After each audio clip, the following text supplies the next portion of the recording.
Ladies and gentlemen, boys and girls, everybody in between and all over the world, it is my distinct pleasure to welcome you here to the semi-final of UK Nationals / European Ultimate Championship Regionals West, as we see the Scottish stalwarts Alba coming out on offence against the Dublin Dynamos that are Ranelagh. I am Lorcan Murray, and I am joined for the first time ever, and hopefully not the last, by the wonderful Michael Paul. Michael, what are you looking forward to? Good morning, Lorcan, and good morning, everyone. I'm looking forward to this game. This is a really exciting one. These teams have played each other a couple of times already this season, and it's one apiece. We're going to see a dynamic semi-final here, I'm sure.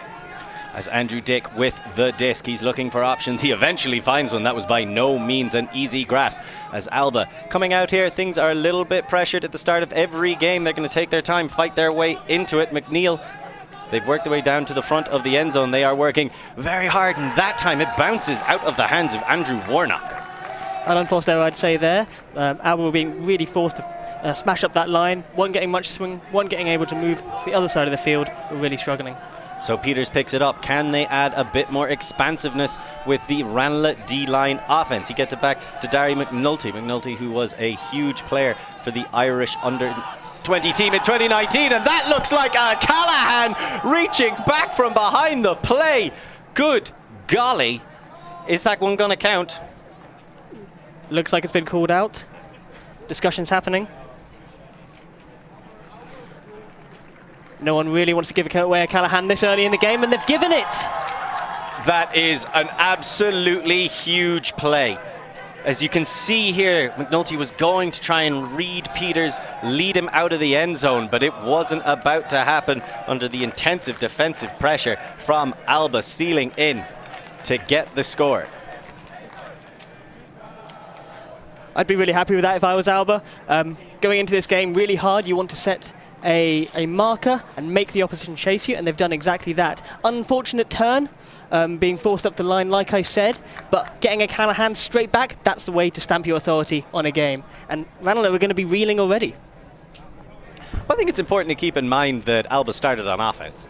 So while I can understand that's a hell of a blow, it's a blow to your D-line. So if you're going to suffer a Callahan, you'd rather it would be the D-line who were the ones who conceded it. It's like, all right, grand, look, we got the turn, we have the pressure, that's fine. We can just take our time, take our breath, let the O-line go out there, an O-line that has been tempered and tested at just about every level of Ultimate at this point, Michael. No, that's exactly right.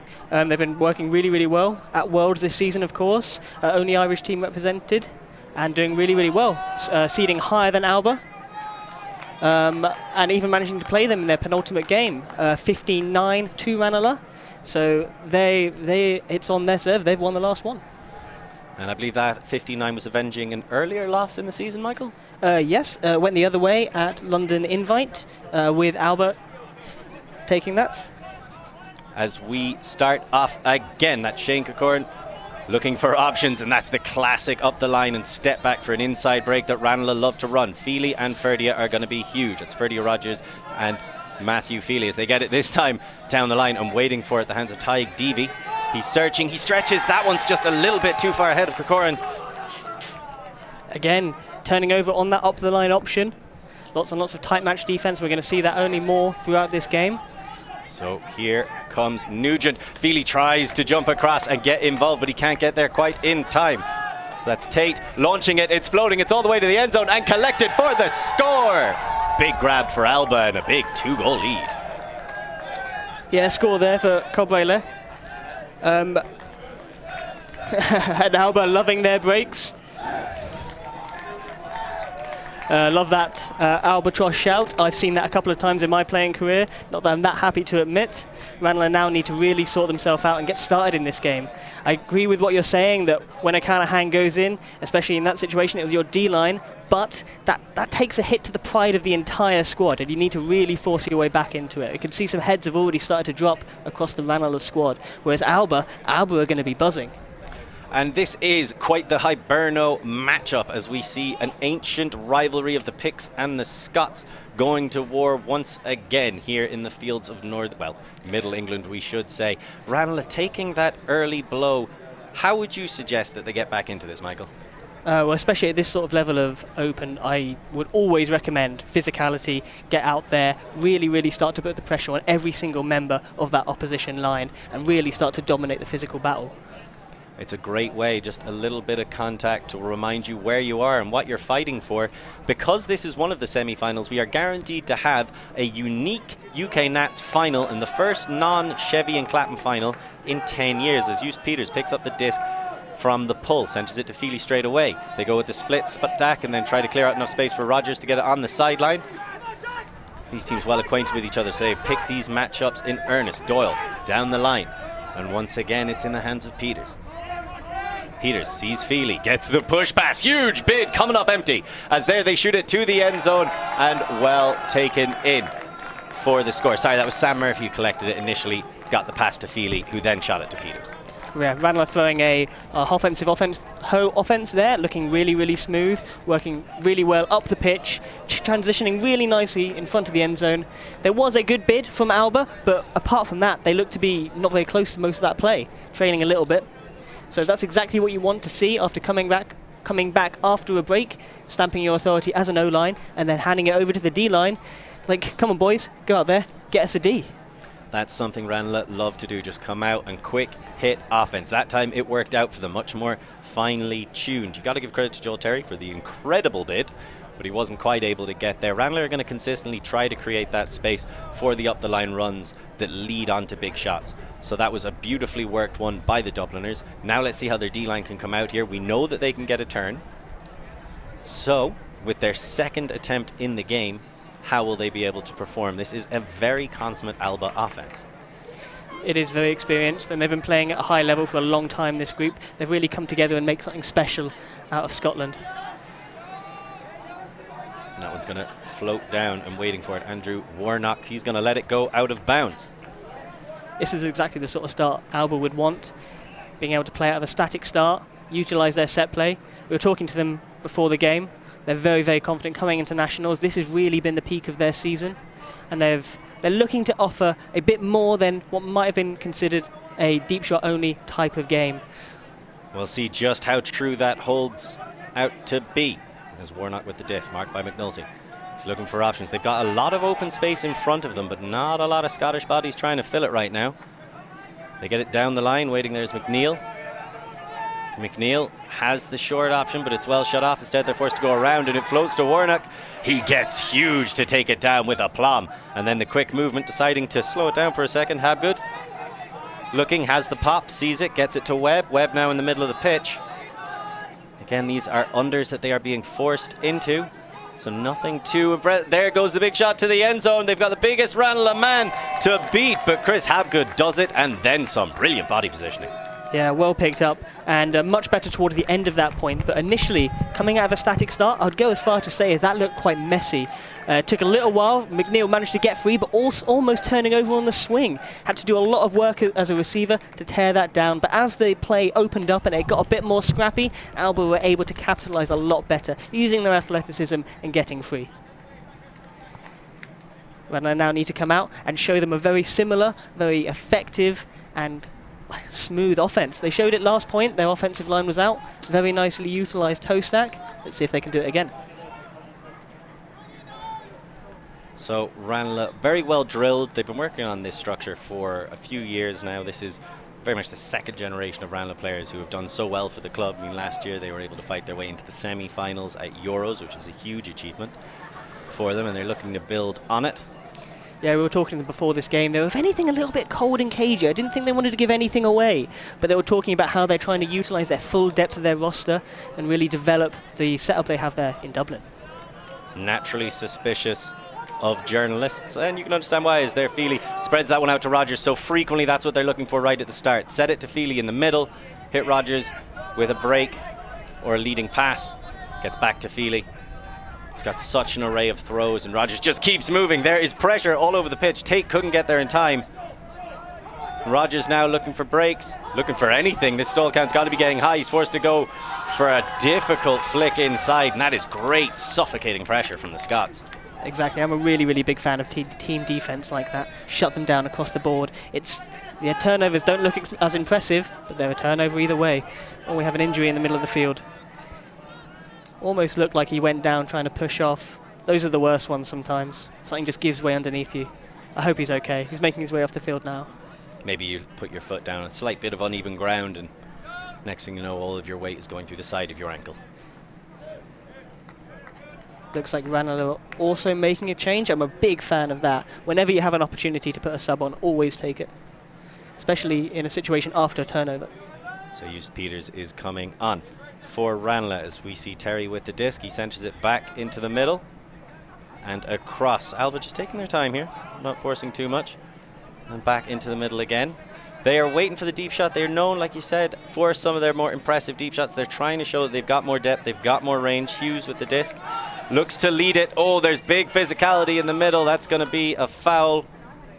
Peters was the man who came on as the sub, screaming across to collect the disc in the end. Yeah, if anything, that looked like a little bit of an unfortunate one. Definitely nothing intentional there, just getting in the way.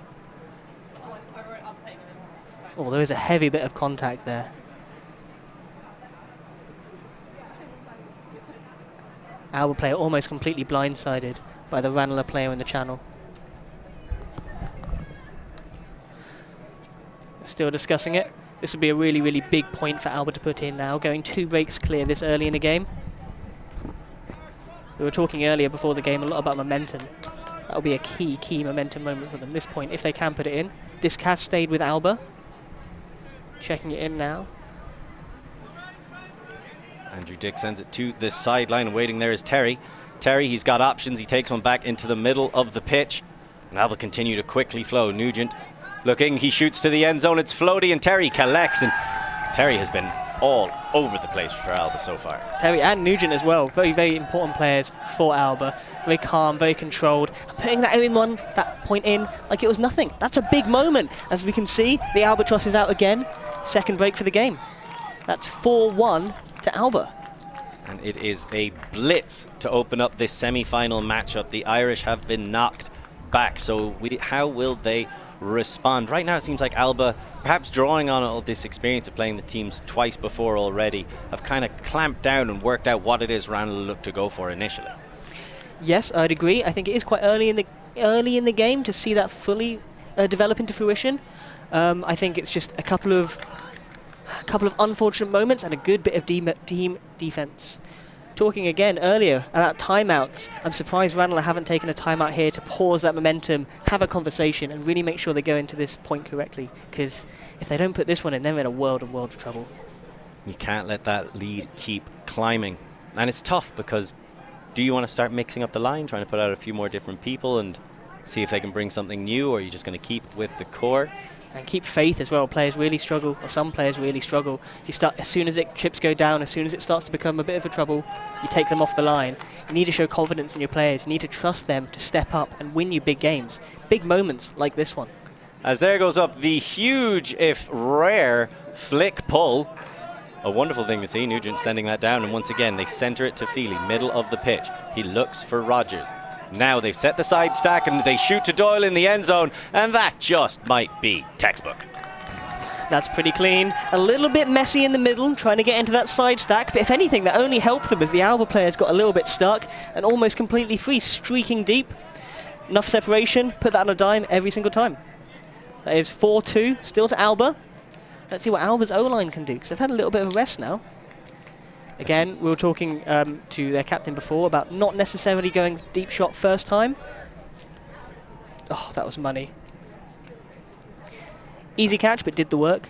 And when Alba are playing that kind of team defense, switching to a new structure halfway through the point is a great way to confuse them. So if they're trying to match up, if they're trying to pair off and help each other out with certain responsibilities, throwing them all together in a big bundle and then shooting straight out of it can capitalize on the momentary confusion and get that separation that Doyle was talking about.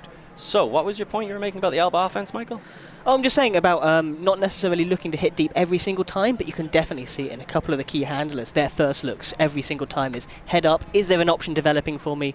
No. Okay, let's play small ball until that comes. I want to see how that develops throughout this game and whether they slip into route one, jacket when it's not necessarily there. Alba are definitely ready. Ranelagh taking a little bit of their time. This is a big point opportunity for a break. Put them right back into this contest. It floats down and the immediate center to Boxall. Man who got a huge Callahan to open up this game from the offense. Recovering it. This is quick, handy play. Agnew centers it, and it's all open side. They're staying close to that sideline, but working hard to get separation. Andrew Dick, and just again, still on this sideline, but it's working for them. So Boxall, and again, the step in front. There's the poach across from Liam, and that's a beautiful break by Boxall to reset it back into the middle. And waiting for it, Mackie, and across again. There's the quick shot. As soon as they get pinned on one side, Stainsby, they swing it all over and shoot it across. Yeah, the perfect dump swing score. That was some lovely, lovely offense. Working the unders all the way up to the brick mark. They did get a little bit stuck, as he pointed out, on the sideline. A little bit of pressure developed, but a lovely inside shot got them out of trouble. Worked it all the way over to the far sideline, and nice, easy, easy score. That's what you love to see. Really good ultimate, played by really good athletes. So you can see here, there's the poach, and brilliantly read and taken advantage of by Boxall. He centres it back to Mackie. Then Mackie just keeps the good times going across to the far sideline, waiting for Stainsby. Pops it in for the score. Yeah, McNeil with acres of space there. That's what happens when you work the opposition from one side of the pitch to the other. Gaps open up for you. Still no timeout taken. Ranelagh looking to keep this game going. I think the way that Alba played offense there again speaks to how well scouted they have this Ranelagh side. They know themselves from their own experience that if we just keep working this line, eventually they're going to start to poach into it. They're going to try and predict that shot. Boxall waited, read it, let the step come in, was like, perfect, somebody's completely open, and he recognized immediately how to get it to Mackie. That's the beauty of a well-drilled, experienced squad. You almost know what each other are going to do before they start to do it. And that's such a joy to play with if you've ever had the experience of doing so. It's one of the beautiful things about team sport. And something both of these squads are really trying to espouse.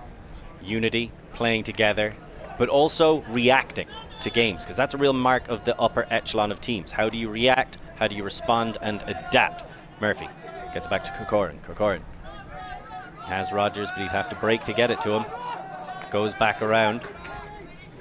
And Rogers tries to throw it through. It goes through about 4 different players' vision before winding up in the hands of Alba, and they've got a chance to come right back and get another break. It was Simpson. He hit it to Nugent. So Nugent now finds Terry. Terry doesn't want it down the line initially. Instead takes Nugent on the second axing, and Alba are looking very comfortable, very in control. Nugent opens one up. It arcs all the way over the top and into the waiting hands of Stuart Jinx. Oh, that's an example of making something happen when nothing's happening for you. Good work for Jinx to read that. That was a bit of a tricky one to take down, but what a spot from Nugent. Really trying to open up the field. It's getting a little bit messy. I don't know if you spotted, there was a couple of picks in the stack. Cuts hadn't really developed for them, so they had to force an option. It worked for them this time, and as a D-line, you can get away with that every so often. It does seem like they're a little bit in love with working it up the line, almost too much. So often, like you're saying, things are getting a little clogged in the downfield, so they're forced to just keep recycling these up the lines. But hey, they're working, and then when you've got someone like Ross Nugent getting onto the end of it and just leaning back, uncorking that's a perfect swing all the way across. Still some work to do. Stuart Jinx not to be overlooked. He had to get up big to take that down. Yeah, but those sort of players are worth their weight in gold. Any position on the pitch, they can pick out an open receiver anywhere else on the pitch. So there we get a look at some of the Alba cheering section. That's that was our Piper from earlier this morning. I'm a big fan of it. Flower of Scotland before every game. I would get right into it. That's 21, Dick's father, rocking the kilt as well. Yeah, you got to show that pride. And it certainly seems to be working for the Scottish. They open up with that tune, and they are playing their way through this game comfortably right now with a 5-2 lead, a 6-2 lead, I should say, after getting that break. So Ranelagh under pressure. They've been under pressure before. Let's see how they respond this time. And even now, Alba's starting to get down. Every time they're looking to just catch that pull, get it to Feely in the middle, and Alba are putting that under pressure even. Get to the near sideline. There's going to be a discussion about whether or not Sam Murphy was in. Did he have control when he was last touching in bounds? Prolonged conversation now. Let's have another look at it.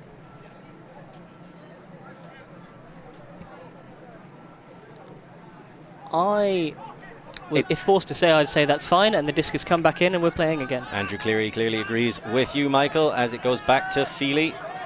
Still looking, and sometimes their policy of leaving him on an island and relying on the breaks just isn't so great. There's the huge shot all the way downfield to Sam Murphy. He got an acres of space.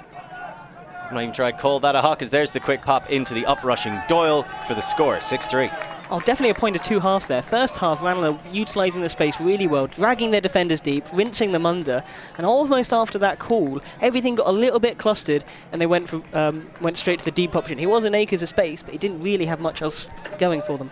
I think that's one of those fortunate bailout moments, because Feely was definitely getting high in the stall count. They were looking around, weren't finding a whole lot of options in the dump area, so he turns, he looks downfield, and Murphy recognises what's happening. So they're just going to have another look at that. I think the real matter there is when you think they had control. So this was Feely. He just sees Murphy and opens up what he can. Brilliant vision to spot that space. I would call it a huck. I like to define hucks as seeing the spot, putting the disc in it and trusting your receiver to go reel it down. And that's exactly what he did. And there's the quick pop. Doyle coming to assist with the uprush. So 6-3. Are you encouraged by that offensive hold, Michael? I am encouraged. There was lots of, like I said earlier, first half of that point. Lots of really, really good offense, clean, dragging the defenders deep, utilising the under space really, really well. Got a little bit clustered. They found a way out of the problem. Finding solutions, big part of offense. Especially at this level where you're going to be thrown a lot of different problems. So let's see how Alba can address the problems that Ranelagh are going to try and incite in their offense. That is a beautiful break by Boxall. Gets it across to Dick. Dick with the big flick all the way down the field, and apparently with ease as Cameron Mackey picks up the score to make it 7-3. Well, Alba showing the same thing there. There wasn't much defensive pressure on many of those discs. Reeling it in, tearing deep, looking really, really strong. Ranelagh definitely reeling now. Approaching half now, and not much presence on the scoreboard from Ranelagh. They need to do something, they need to change it up. So here we see once again Boxall, and that's a beautiful step through backhand, just leading into space, away from the defender. And Dick, he doesn't hesitate in the slightest. Puts up a flower of Scotland to Cameron Mackey in the end zone for the score. One of the captains there celebrating. To maybe be hyper negative, the way they set up that side stack, that was the only option. Getting that big, big breakout and forcing your handlers to do that, that can get you into a bit of trouble, but these players are all class, and they can take that 9 out of 10 times. So smash mouth ultimate by Alba. They just look to be going from strength to strength. Exactly. I mean, the points start coming, and it seems like they don't stop coming for the Scots right now. Ranelagh trying to settle themselves, looked a bit more relaxed, a bit smoother, like the standard Ranelagh you come to expect. Yep, when we're seeing that O-line playing, but the D-line need to get them back in this game. So it's same structure again. Corcoran fields, sends it to Feely. Deep shot straight away. Murphy doesn't get it back, or doesn't get the shot. Bit disappointed, Corcoran. That's a beautiful break inside to Rogers waiting. And he's going to give it to Doyle. Rogers again makes the move. There's a huge hand block. Absolutely denied. Andrew Cleary slams the door shut in Luke Doyle's face. And here Alba come with a chance to break to take half. It's a daunting prospect. Cleary wants the double happiness. He puts it. There's plenty of float. There's lots of bodies underneath, but there's one man coming down with the disc, and it's David Stedman. Oh, that was coming off that turnover. Really, really hot D. Coming back to the turn, though, point I made earlier, they were forcing themselves to play on that break side. And every so often, someone's going to get a hand in the way and generating the turn. And the position you're in at the minute, you need to play some safe frizz. You need to not force the... you need to stack the deck in your favour, I like to say. Make sure you're doing everything you need to do around the pitch to make it as easy as possible for you to score.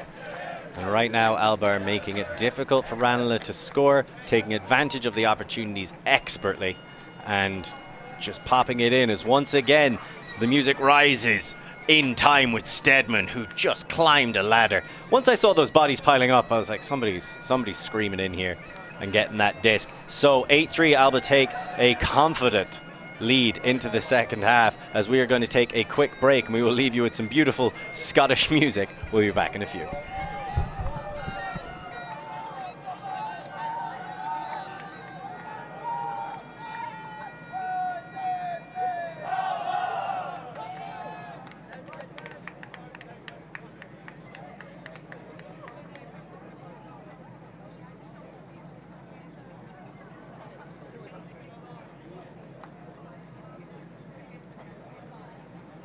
right now. He's gonna have to bid. Oh, just a football.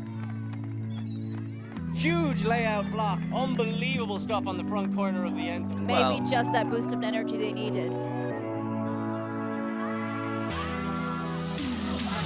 swing pass and a great grab there from Spear.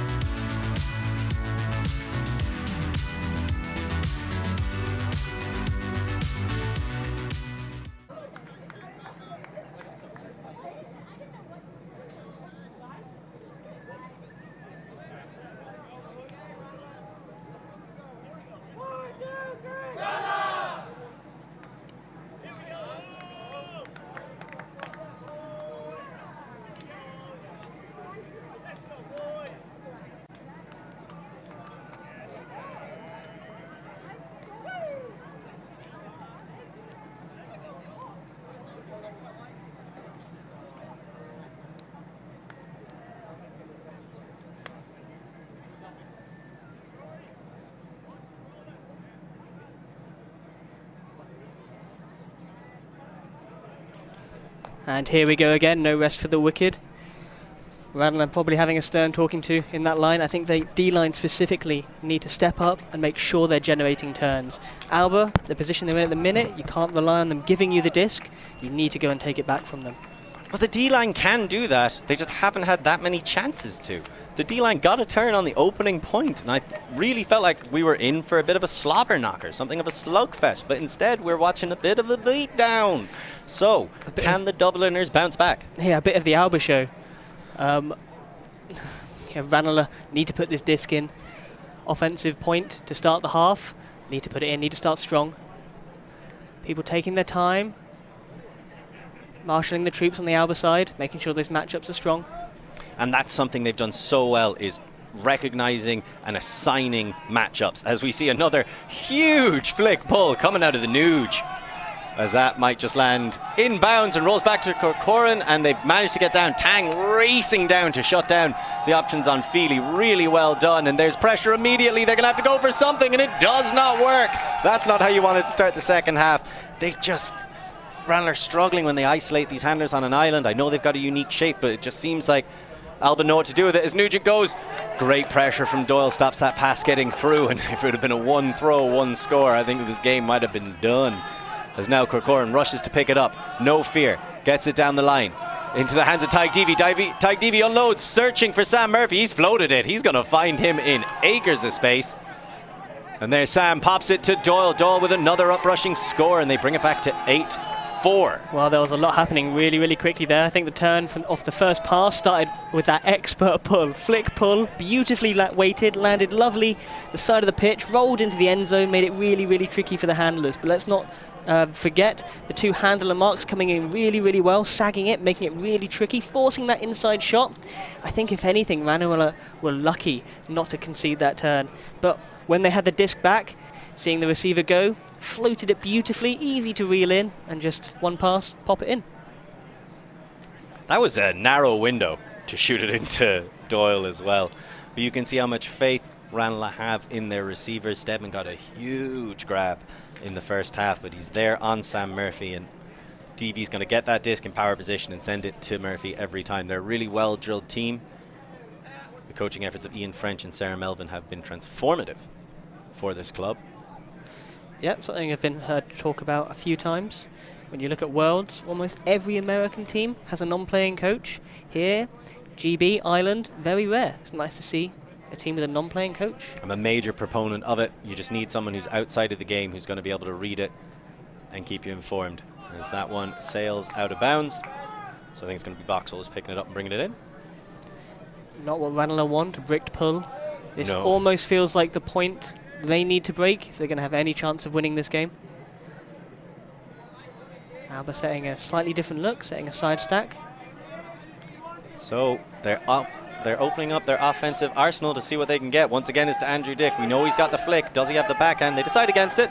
Probably the right decision. There's a lot of pressure downfield, but Alba have had that up the line reset available to them all game long. Boxall and his step through backhand break is a sight to behold as they arc it across. It looked like it was initially for Webb, but it goes to Habgood instead. Habgood with the disc, far sideline and searching. Decides not to go to Webb, but back to Boxall in the middle. Boxall turns down the swing across to the open side. Not sure how I feel about that decision, but instead they take it to Warnock. Warnock back to Boxall. Boxall's got Warnock. This time he takes the swing immediately. No real movement downfield from Alba, bit of stagnation, heavy defensive pressure, huge grab, and that is no one else but Agnew, and he pops it into Boxall for the score. I think that was an example of really, really well-weighted patient offense. Specifically Warnock using the handler space really, really well. It didn't really look like Ranelagh were applying much pressure at all onto those resets, maybe a bit worried about the upfield. I also would say Alba had a couple of options where they could have jacked it one corner of the pitch to the other, but chose to play safe and utilize the swing and that reset space, and it paid off for them. As once again, just like you were saying, Warnock, he was so crucial for them. Spent a lot of time on the far sideline, that one getting it around. Agnew did have to go get that one. Like, there was pressure downfield, and when the cuts came from there, they were hotly contested. Ranelagh did a good job shutting down a lot of options, but Alba just kept dumping, recycling, taking the swings when the swings came, even letting one or two of them go because they didn't want to force them. And that's just professional ultimate, really. Yeah, you can let the swings go, but if you're not generating the turns on the upfield passes, that last final example for the assist was a bit of a hospital pass, was the trickiest one for the Alba receivers, and Ranelagh almost had it, but alas, not enough. Alas, poor Horace, as they search for answers in a world filled with questions. Semi-final action here as two Celtic tribes reignite an ancient rivalry. Right now, the advantage is with the Picts as they are 9-4 up. That's Alba against Ranelagh. Corcoran once again to Feely. Routine. This time it's low and it's bouncing and it doesn't get to Rogers. That goes down as an unforced error. Defense weren't really in sight. Had the break side shot quite happily. Defense weren't even following. I mean, you could say unforced error, or you could look to give credit for a great defensive force as a shot over the top. That's an unforced error. I think when you're going for a break and it doesn't make it or it comes out uneven, you could give at least partial credit to the person on the mark. So I don't want to take away anything from Ian Lindsay, who was marking up against Feely, which is not an easy feat. He's been doing a great job. So Ranelagh spared their blushes. They don't go 10-4 down. They're trying to develop. We know Alba want to be a second half team. They want to go cruising. Deep shot momentarily available to Deavy. They don't get it. There's the hesitation, and it's just all going Pete Tong for Ranelagh right now. Bit of miscommunication from the handler reset there. Is he going up the line? Is he not? We see the disc fly into the wrong bit of space. Are we going to see it 10-4 now? Nugent, he's just been so impressive all game long for this Alba side. That's Stuart Jinks. Got a score in the first half. He looks to get an assist now, and he does, throwing it into the running figure of, I think that was Joel Terry. Fantastic bit of footwork to keep that in. And you're right to call him out. Nugent's been fantastic, especially considering when we went over to speak to them, he was sat on the physio bench in a bit of discomfort. Well, you suffer in the now to be brilliant in the later, and he's putting it all out there for his team. It's got to be tough when it's this long of a season, as we're just going to have another look. Brilliant shot, well across to Jinks, and then it's just an up the line. And even into these tight spaces, they've been absolutely fantastic. That is Terry getting the score.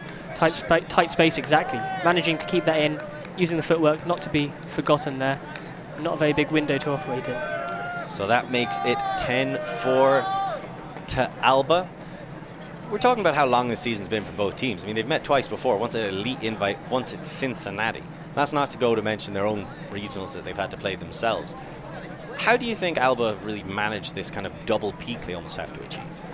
Well, we were speaking to them earlier, and they were very aware of it, which I think is the main thing. You need to make sure that you don't push everything onto Worlds and then have to generate the hype too late. They were talking about how Nationals has always really been their focus. They even referred to Worlds as a bit of fun. And they make a fair point. If you're not really competing at the top end, what are you actually trying to achieve? Playing the best players in the world? Yes. It's a great type of training, and it can only make you better. Iron sharpens iron, and right now we're going to see how strong the wills of these Dubliners are. Matthew Feely again, that's another miscommunication. Rogers was coming back under. They've done a brilliant job of clamping down on Rogers, and someone who is so talismanic to everything that Ranelagh tried to do. He's been almost a non-feature in this matchup, and that has to be given as credit to the incredible effort of the defensive Alba side. As now Alba looking to get something going again. Mark Simpson with the disc. And they want to just keep pushing it. That one's gone a bit too far, and it's cleaned up on the other end. Nicely taken in by Peters. He wastes no time getting it to Rogers in the middle of the pitch. On the far sideline, but the middle width. It's just so much hard work having to be put in order to get the disc back. Feely spreads it around. Peters again on the opposite side. He has Murphy. Murphy's just sprinting across this pitch non-stop. He looks to float it past. Brilliant read by DV to recognize the space behind the Alba defense and get the score. Yeah, when they managed to go in that point, utilising the width of the pitch really, really well there, utilising their swings very fluidly. Bit of miscommunication in the initial turnover. Wheels almost look like they're coming off, but when they get into their flow, they're looking much better. It's almost out of those static, troublesome positions where they're not quite communicating. Things aren't quite working as they'd like. So here is exactly what you're talking about. They get that flow going, and this is the Ranelagh style offense. Feely, Rogers, Peters, Murphy at the centre of it when they're at their best. Murphy was actually almost free about a minute ago, 30 seconds ago, clearing up the line cut, and then he just takes it all the way across the pitch to get it on the other side of the swing. DV, huge recognition from him. He's like, that defender's facing the wrong way. Just float it out behind his back. I'll have it all day. But as we say back home, it's a long way to Tipperary. They've called the timeout to recover, so we're going to take a little break as well. We'll be right back. We believe mixed is the best for the sport, for the world. That's why we're making a global showcase, starting in Europe, made in Amsterdam. ulti.TV. ulti.net. And welcome back. So, you're making quite an interesting point there during the break. I figured we should bring it up on stream.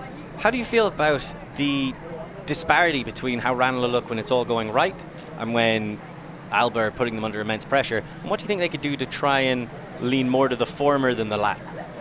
Well, that's a very fair point. A point I was saying just a moment ago, it almost looks like Ranelagh are playing two different offenses. One where they're not trusting each other, a bit cagey, and that's where the miscommunications are happening.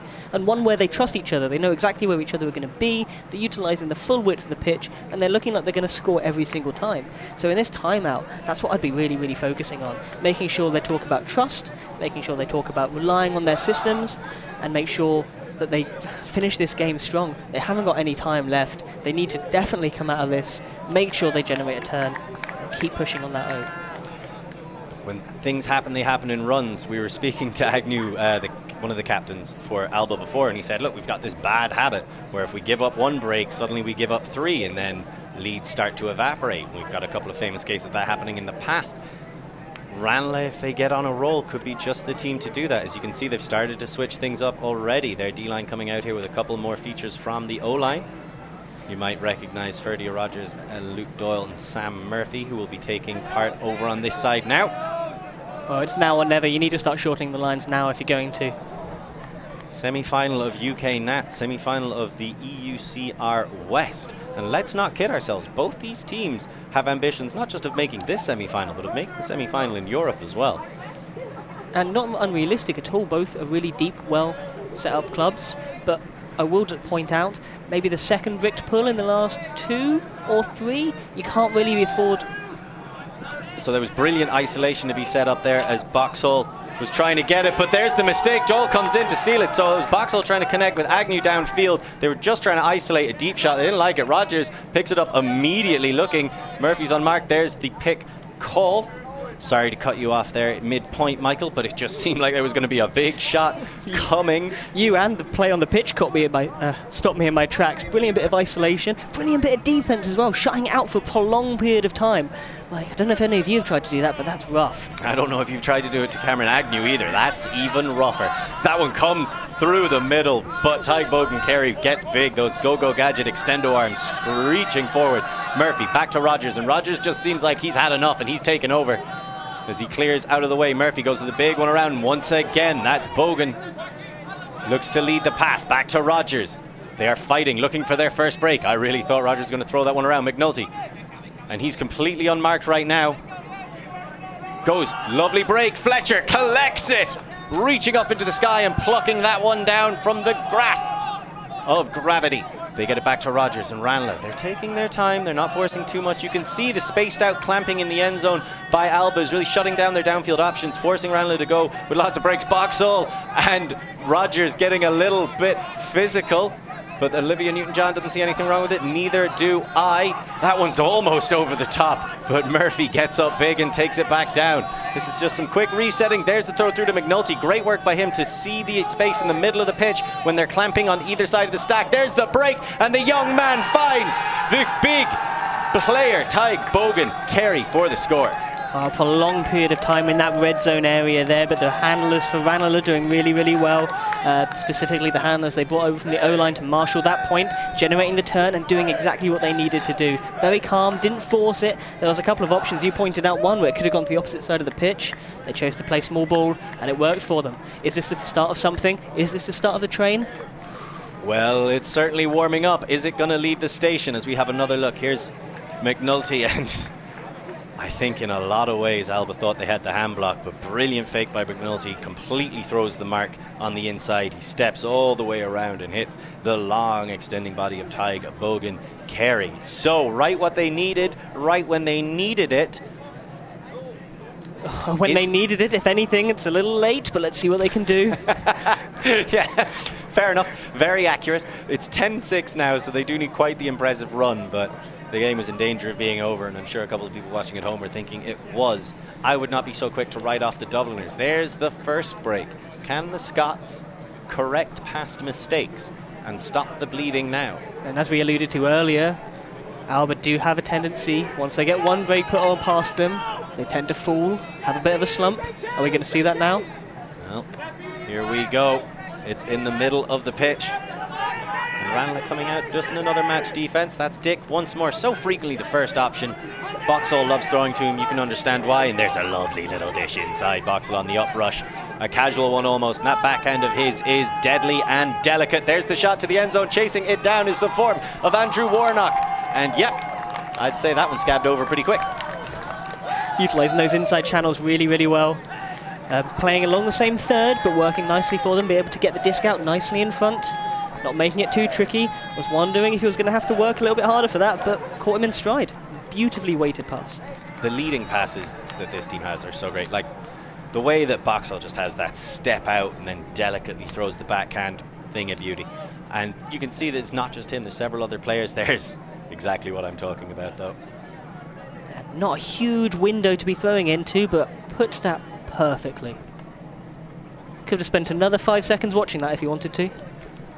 You're absolutely right. Normally you're running out of space as well, but he still had a little bit to jog into. So Alba, that's how you respond. So I guess the next question now is, which sort of Ranelagh offense are we going to see? Are we going to see miscommunications? If anything, a bit cagey? Or are we going to see that faith, smooth, fluid, knowing exactly what they're about? They've gone back to a traditional offensive line. So, will they be going back to their traditional offensive shape? As here comes it once more. I can't get enough of these flick pulls. I'll tell you my favorite thing about them, he doesn't break them. It's where they land as well. And with that roll, that's exactly what they were hoping for. That's why they try to set it up every time. Corcoran looking for it. Rogers wants the break to him. He gets it to Feely, and there's a nice leading pass. That was really well worked by Ranelagh to get out of the end zone quickly. But now they're stuck on the sideline. What can they do? You can see Nugent is trying to interfere with the dump passes, so they go to Doyle in the middle of the pitch. Doyle looking for options. Has DV behind him. DV tries to get the lead. Instead, it's a quick pop to Corcoran. Corcoran searching. No cuts coming immediately, but Ranelagh love working that break side tirelessly. Sam Micklem with the disc. Both teams really enjoy using it, but I will point out we had a turnover in a very similar position earlier in the game. They managed to get themselves out of that troublesome position really fluidly. Sam Micklem, one of the rising stars of this team. Sam Murphy goes deep. He had the separation. They're not looking to force anything right now. Corcoran, another inside break, and it's just out there. It's floating, it's spinning. He gets it somehow! Ferdia Rogers playing Superman. Takes off his cape and gets the comfortable dump back to Sam Murphy.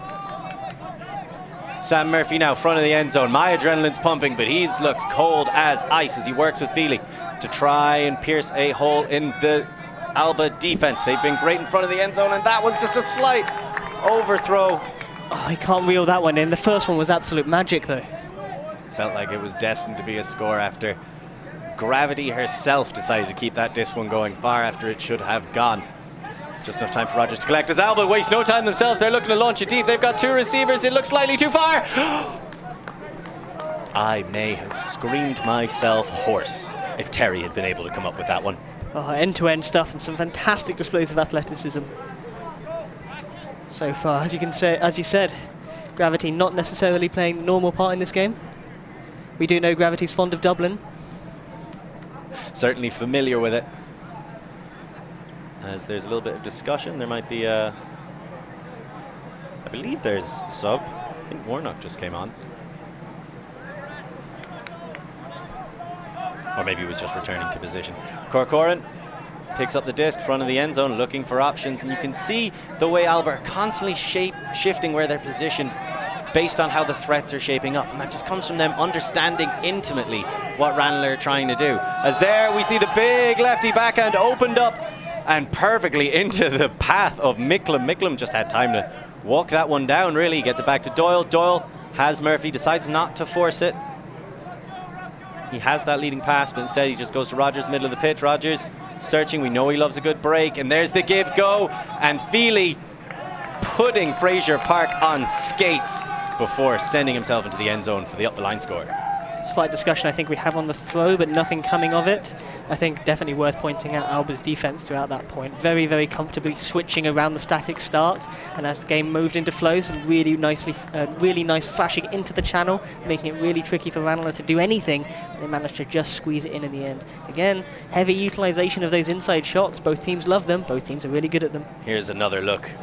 An incredible bid by Rogers. It just looked like it was going to die for so long, and it just kept getting those little bursts of life. And there was obviously a turnover and a turnover back that happened in between these moments, although I suppose we could pretend it didn't. As there, slightly out of frame, was Feely educating Fraser Park. Yes, another disc slightly raising, popping into that end zone. I think for those of you watching on the stream, we're in a big building here and it's covering most of the wind apart from that left-hand side end zone. And we're seeing some discs pop up, a couple of hospital passes throughout the game, making it a bit tricky for the throwers. That's an excellent point, Michael, how unique this setup is. Because you can see across the way we've got the tram lines and everything, but just out of shot to the left, there's a big wall of trees. So the wind's coming in through a channel to our bottom left of the screen, and it's causing things to swirl. As here Alba are going to look to shoot straight into the final. Getting it around Boxall and down the line. Waiting for it to Habgood. Doesn't want the immediate option in front of him. Instead he gets it to Agnew. Turns down one captain in offer of another. Big bid over the top, but it's not enough, and there comes the shot to the end zone. Agnew's going to chase it down, milk it for all it's worth.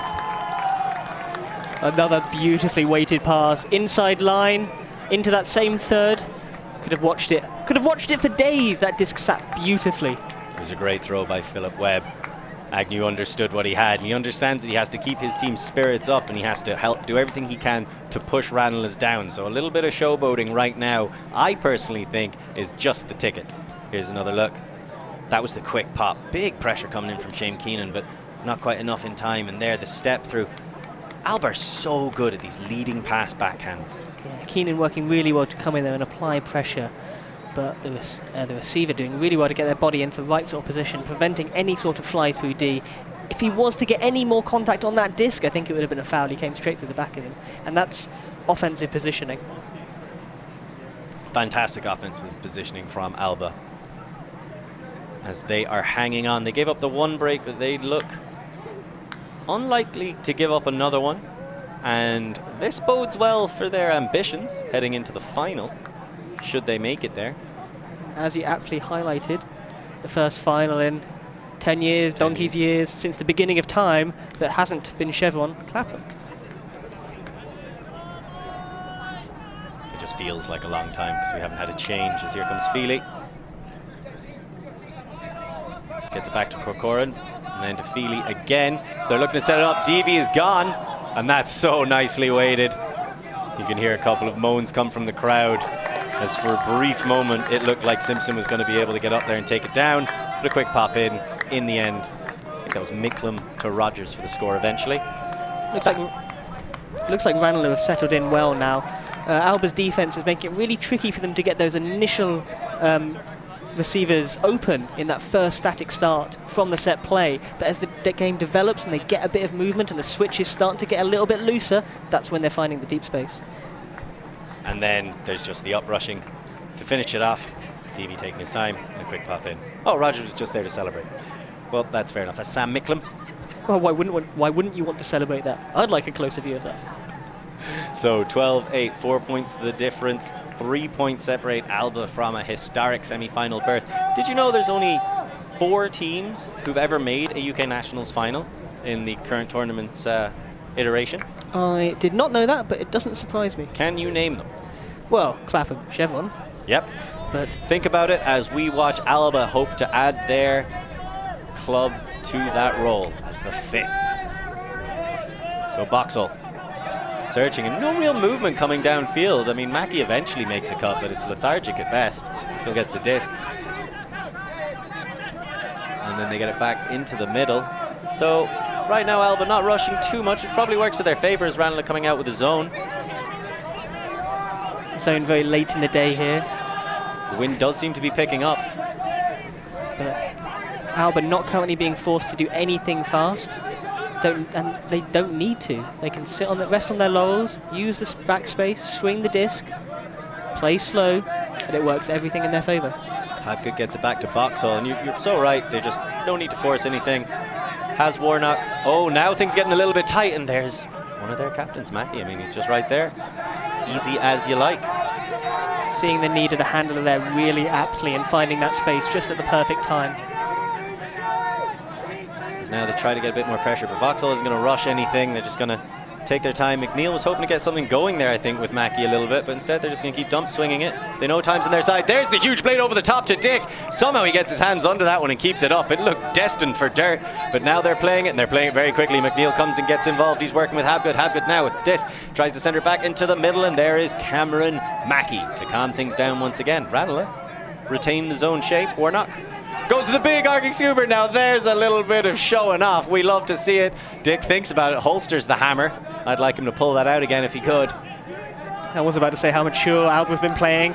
Mac marshalling, and then the big overhead comes out. It works for them. Dick on the end of both of those big yard gainers for Alba. They're just so good at breaking. It's so difficult to stop. Once again, we see Webb and Habgood working together. Dick has just been lethal on that far sideline, finding the space, and there's the quick pop through to Boxall for the score. Yeah, you pointed out Dick there. He was finding the space. The key big 3 yard gainers Alba managed in that point all were to Dick, finding the beautiful bit of space to stand in, and they've got the throwers to pick him out. Big swing, that blade. The only one of those throws that at any point didn't look perfect was that blade, and it was the first one that really got them out of the trouble. So, I mean, if you're going to take him on, you got to take him on. I guess, and playing a zone, it's going to buy you a ticket in that game. Are they going to complete their overheads? So here's another look at that flick from Boxall. Dick laying out, getting his hands under it. That's Habgood with a lovely over the top one more time to Dick. There was also Warnock who had another one earlier in the point. Dick just takes his time, cycles through his options. 1 no, 2 no. Oh look, there's Boxall completely open in the middle. In that position, I think Ranelagh were maybe caught a little bit on their heels, maybe wanting to switch to match defense a little earlier would have made that a bit trickier. Getting that disc into that space, Dick had a huge amount of options to pick from. Could have had any receiver he really wanted in the end zone. I'm a big fan of holding a zone all the way to the end zone. It depends very much on the situation, I think. If it's working for you, if it's forcing them to swing, yes, I agree. But if they're getting ahead of you and you're on your heels, you need to change it up. The chaos of that transition is a really potent weapon when you're trying to generate turnovers.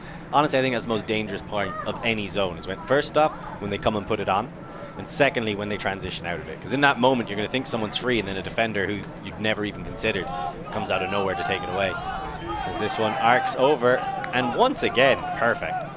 And it's a really overlooked skill to get your pulls inbounds every time, and it's such a huge deal.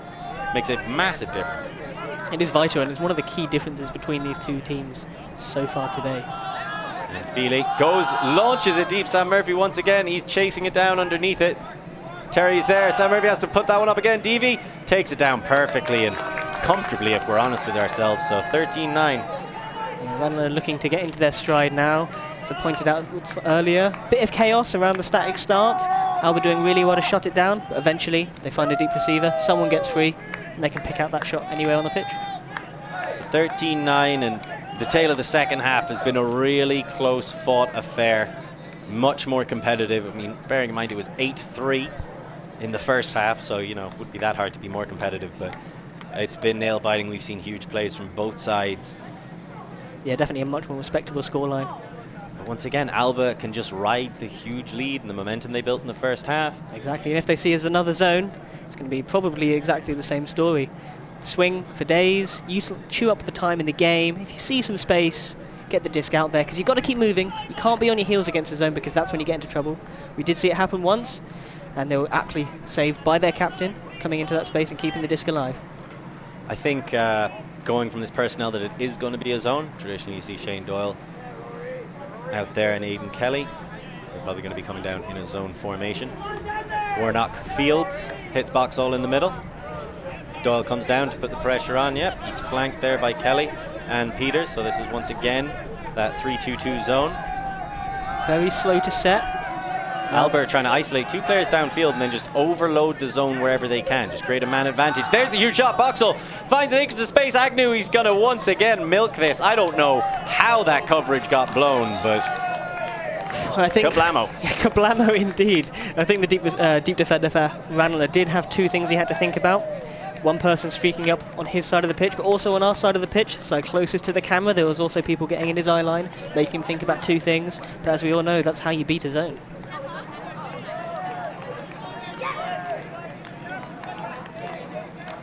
Fantastic deep shot down to Agnew.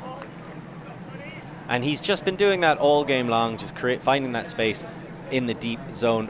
What I suppose really surprised me about how they were able to blow that up was the fact that Ranelagh had two players marking one person deep, and for a moment you're thinking, okay, so there's a man advantage for Alba somewhere in the backfield, and they're going to utilize that and just play through really quickly. As Ranelagh tried to correct that, that's when Alba were able to strike. So it was brilliant timing by Alba to pick the weak point perfectly and attack it. So 14-9, the 5-point lead maintained. Based on what we've seen so far, it's hard to imagine the game ends outside of that 5-point lead. It's sudden death now for Ranelagh. In UK Nats, of course, if they lose this, they will go into the playoffs that are taking place tomorrow. There's still 6 spots up for grabs at Euros. But either way, they need to put this point in if they want to get themselves involved. Feely has Corcoran, gets the pop back to him. Corcoran so often fields the pull, and that's no mean feat. It's an incredibly daunting task to do. Down the line, Nugent just chasing after Rogers. Rogers is able to pop it across and gets it. Oh, and that one bounces off the hands of Doyle. It was just a difficult tight angle for Murphy to find him in. And now Ross Nugent's going to walk to the disc, and he's got the opportunity to book Alba's place in the final. This is a big, big moment for a Scottish side that is hoping to peak at this tournament. They get it back. That's Delaney. Delaney's looking for options. Eventually finds it in the form of Simpson. Simpson down the line. Oh, stealing through, but Nugent stays strong, collects the disc. Back across to Delaney. Delaney. They say no to the deep shot. That's some good switching down, further downfield by Alba. And that one looks like it was going over, but no, it's rescued by Simpson. For a moment, it looked like the disc was going to go back. This is good clampdown defense. Well recycled by Alba. Middle of the pitch. Searching for options. They get it across, and Simpson is just throwing himself around all over the pitch. He's been huge to this D-line offense throughout this point. He looks to arc it, and that could be game! Taken in on the opposite end for the score. And Alba book a place in the final. Oh, that is big. That is big for Alba. Speaking to them before, that was their main goal, taking on Clapham in the final. And I think they've done it in a very, very professional manner. I think Ranelagh struggled to tackle them in the first half of the game, and when they got a little bit closer, Alba weren't giving it away. Second half, they still looked strong, their offense still looked very good, and their defense was still making it really, really difficult for Ranelagh, especially the first 10 seconds when a disc comes in. So, big score, putting it away. Huge congratulations to Kieran Delaney and the rest of the Alba squad. Really impressive performance by the Scots. You can hear the pipes playing, coming in over our field speakers as Alba make history, becoming the 5th team to ever make the final of a UK Nationals tournament. So I'll just, in the open division, I should say. So for the people at home, we won't reveal the other two. Obviously, you got Chevy and Clapham, now you have Alba. Can you think of who the other two are? A little fun game for you to play, as we've got another great game for you to watch here today, as we are almost to the end. One more matchup, and it is coming from Pool J, what is effectively a game to survive. So whoever loses this is gone from the chance of making it to Europe, as we will see Bristol taking on Scram. So the Scots hoping to carry this good fortune through, and it has been... So we are going to try and grab, they're going to have a little spirit circle first. We're going to try and grab the interview. Based on what you saw there, Michael, how prepared do you think Alba are for Clapham/Chevy in the final? That is a very good question. Well, follow it up with another question. How prepared can you be for Clapham? Clapham have come off a very, very successful Worlds campaign, trying to get to the final, taking the bronze medal in the end. It's going to be tricky. There are athletes to a man, but I think Alba are in a good position to really try and tackle it. I think they displayed a really, really good set of defensive plays, very smart defense, and they managed to deal with a lot of pressure. So I think Alba are in a good position. So that's us signing off from Nationals. That was Ranelagh Alba. And we're going to see a couple of highlights and then go to Benji with an interview. Thank you very much.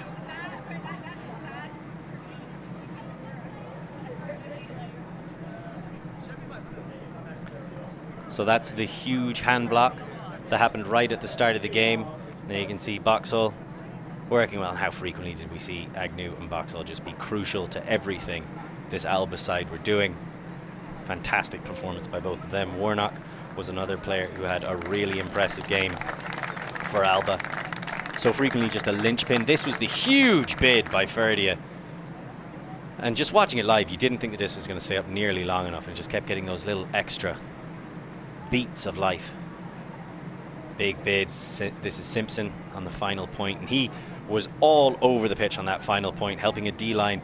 What was a dedicated D-line as well. I think that's a huge testament to Alba's depth, though they went with just a standard pure D-line, didn't bring over any of their established players as you would, no offense to Ranelagh, if the game was tighter or if maybe it was a universe point, you're definitely going to see Mackey, Agnew stepping on that pitch.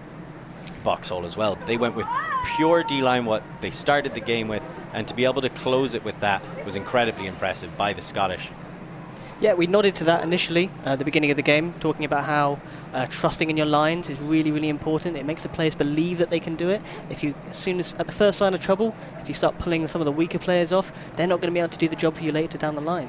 So I think that's a perfect example of really mature professional squad management. To be clear for everybody who is watching from home, currently the score in Clapham and Chevy is 14-8 to Clapham. So, you know, it's most likely going to be Clapham against Alba in the final, and that promises to be quite the scintillating matchup. Is there anybody on this Alba side who you're particularly eager to see go up against the powerhouses from London? That's a very good question. There's quite a few. I thought Terry is quite a strong player, but you can't talk about Alba and not talk about Nugent. He's fantastic for them. Again, 17, Mackie as well, very mature, especially playing against the zone. Yep. Very, very calm. One of the captains, him and Agnew. One of the captains indeed, I think. But they have standout players throughout their squad. I think the player who impressed me the most, and the player I probably gave my MVP of that matchup to, is Boxall. I just think he's Andrew Boxall, number 94. He got that Callahan to open the game. And if you're an O-line player who opens the game by scoring a Callahan, as we get a nice little shot of Stephen Jones, long-standing Ranelagh player, and just a top quality person. Unfortunately injured, one of the major absences that Ranelagh have had. It's an aspect of this tournament. I mean, you don't want to talk about the injuries because every team has to deal with them, but these incredibly long seasons where you have to try and prepare for not only a domestic campaign and a European campaign as you would normally expect, but also the international campaign, the extra bit of work that goes into that. Like, what doesn't surprise you? You know, that's a 2-year build-up for most squads. You combine that with COVID, all of the difficulties that have come out of that, and with Alba's own story, which you can read about if you look up their profile that was done at work on Ulti World. It's definitely a good read, and it shows you the heart and the intensity of this team, and really the unity that's driving them forward, and the success that they certainly hope awaits them. You could see perhaps the two captains, Cameron Mackie and Agnew, they're both called Cameron, making their way over to our very own Benjamin Rees for a post-game interview. They are momentarily mugged for a quick celebration. Very understandable. You can see what this means to just the whole Scottish community in Ultimate. So, I've been Lorcan Murray. It's been a pleasure to be joined by Michael Paul. We're going to now throw you to Benjamin Rees with the two Camerons and the captains of the 5th team to ever make it to a UK Nats final, Alba.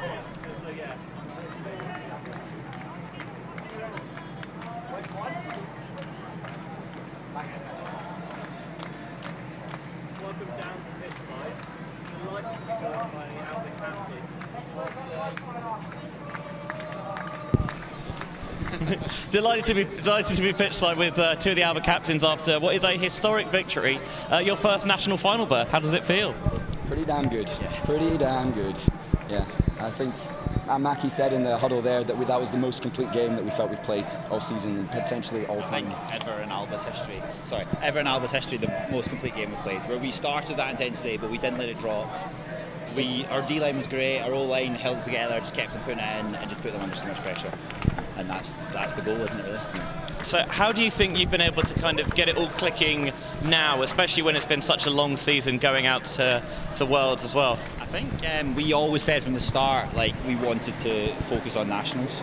It wasn't, like, Worlds is a great experience, but if you finish 12th or you finish, where you come 23rd or something, it's good, you have played some great teams, it doesn't really matter where you finish unless you go on and do what Clapham did, obviously, and get a medal. I think we learned a lot from Worlds. We played a lot of different teams, which really helped us. Yeah, like, we did strengthen. We did always say nationals is the focus, so I think it helps with that. Everyone was always gunning for this weekend. So now we've switched to focus to finals tomorrow. Have you already got a plan in mind for what you want to do, or is it just kind of break it down a little bit more this evening and work it out? I think we'll get the vibes tent going to start. That has been really influential of our season. We're going to get piped on, I think, as well. And then I think we've got maybe a couple plans for Clapham. Yeah, no, we played them enough that I think, well, we both played each other a lot, so you do know what to expect. So we'll have a chat about exactly the details, but I think we have a vague idea. Yeah, I think I've always thought if we were in that final, you just go for it. You hell for leather and you give everything on that pitch. And I think we did that in that game, and we're just going to dial it up to 11 tomorrow. Who brought the bagpipes? Archie Dick, which is Andrew Dick's dad, who's just started to learn how to play the bagpipes. Yeah, in the last couple of months, and he's really good already. It's a very hard instrument to play. Yeah, it's been it's one of those things that I think has helped contribute to the atmosphere, both for you guys and just generally this weekend. It's nice seeing teams kind of bring a little bit of something extra, I think, and yeah, it seems to have worked. Yeah, definitely did. Yeah. Well done, lads. Good luck in the final tomorrow. We'll see you there. Thank you very much. Cheers. Back to you guys in the booth. Yeah, that's We are a group of ultimate players, coaches and video enthusiasts. We've worked with the major federations and the greatest events. We're on a mission to make Ultimate huge. We want our videos and live streams to be free to watch. We want to make stories that not only reach you, but also reach people outside the Ultimate community. Like and subscribe, ulti.TV, the best in the world. Become a member and fund our our work to cover more events in the future and to bring more stories and live coverage to the eyes of the Ultimate world and beyond. Bichon picks up and they've got a short field. They've got another goal. It's tied up at 12. I cannot believe what I'm seeing Can here. Lola Dam chase that one down? That is a score for Hartlicker Elferkel. Fantastic run by Julia Lutz. We're on a mission to make Ultimate huge. And we believe that that requires knocking down the paywall. We want our videos and live streams to be free to watch, and we want them to go viral. When you become a member, you enable us to improve our working relationships with tournament organisers, events and federations. And you'll help us to produce live stories for Ultimate fans, and to generate new fans with our enhanced content. We are a group of Ultimate players, coaches and video enthusiasts, and we want to bring you coverage on a more consistent basis. We want to make stories that not only reach you, but also reach people outside the Ultimate community. Ciao ragazzi, support the community. Let's subscribe ulti.TV. There's lots of the videos, posting, everything. Check it out. They are the best one. Woo! If you want to grow Ultimate Sports, become a member of ulti.TV. Regardez ulti.TV. Deviens un membre d'ulti.TV et fais grandir ta communauté. Stop ulti.TV. Följ eroginkime Ultimate Vandromene. Si quieres ayudar a ulti.TV, puedes ser miembro de ulti.TV. Everyone, follow ulti.TV on Instagram, on YouTube. They've got everything. Best content. Like their pictures if you love frisbee. Just do it. We're counting on you. Bli medlem på ulti.TV. Became member of ulti.TV. Mamma mia. Contribue au développement d'Ultimate avec ulti.TV. Like and subscribe, ulti.TV, the best in the world. We want to grow Ultimate. we want to grow Ultimate. We've worked with the major federations and the greatest events. We have our signature style 2-camera setup, With thousands of hours of experience, and our crew is globally dispersed to facilitate coverage everywhere around the world. We can also scale back our broadcast with just one elevated camera, or scale up with 2 fields, 2 cameras, and 2 commentators on each. we work with local teams and we all have the same mission, to grow the sport and bring it to new people by providing live coverage and new stories. Become a member today on our Patreon page. And fund our work to cover more events in the future and to bring more stories, ideas and live coverage to the eyes of the Ultimate world and beyond.